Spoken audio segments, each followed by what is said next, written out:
Tetrimäki on Kuopion lähistöllä sijaitseva idyllinen puusepän verstas.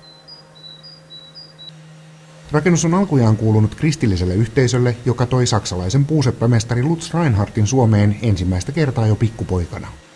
Reinhardt ihastui paikkaan ja palasi lopulta aikuisena eläkseen ja työskennelläkseen täällä. Eliel Saarisen huonekalujen valmistusoikeudet päätyivät monien vaiheiden jälkeen Tetrimäelle. Käsityönä valmistettavien huippukalusteiden valmistus alkoi täällä jo 1970-luvun puolella. Lutz Reinhardt kutsui puusepän verstastaan kauneuden tehtaaksi.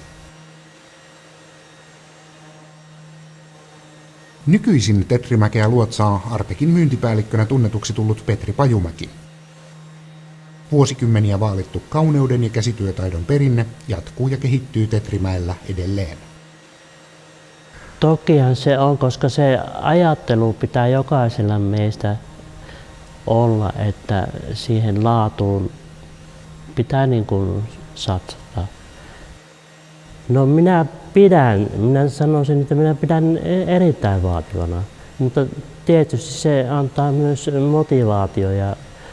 motivaatiota ja lisää potkua siihen työn tekemiseen.